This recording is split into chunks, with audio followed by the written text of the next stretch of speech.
Jacques découvrit un costume de clown dans une vieille demeure. Mais dès qu'il l'enfila, des choses étranges se produisirent. La perruque refusait obstinément de se détacher, et le costume semblait se fondre de plus en plus avec sa peau. Jacques tenta de s'en débarrasser avec une scie électrique, mais après plusieurs tentatives, la lame se brisa net.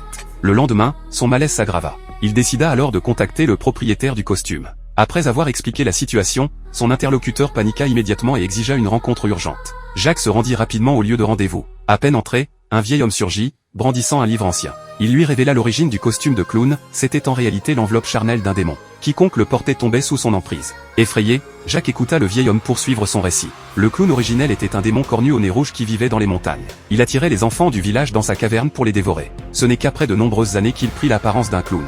Alors que Jacques feuilletait le livre à la recherche d'une solution, sa vision se troubla soudainement et il s'effondra. À son réveil, il se retrouva ligoté, tandis que le vieil homme aiguisait un couteau à ses côtés. Le vieillard lui expliqua que celui qui portait ce costume finirait par se transformer en démon. La décapitation était le seul moyen d'empêcher cette transformation.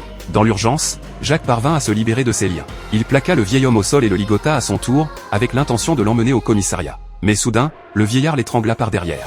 Dans la panique, Jacques tira le frein à main et la voiture partit en tête à queue. Furieux, Jacques extirpa le vieil homme du véhicule. Celui-ci le supplia de se tuer avant de devenir un démon. L'attention de Jacques fut alors attirée par une voiture devant eux. Il s'en approcha mécaniquement. En voyant les deux enfants à l'intérieur, il ressentit une faim dévorante. La voix faible du vieillard le ramena brusquement à la réalité. Jacques s'enfuit dans la forêt et se réfugia dans des toilettes publiques. Sa transformation s'accélérait, le costume fusionnait avec son corps et sa faim envers les enfants devenait incontrôlable. Quelque chose semblait prendre possession de lui. Les paroles du vieil homme lui revinrent alors en mémoire. Le film que je vous recommande aujourd'hui est The Clown.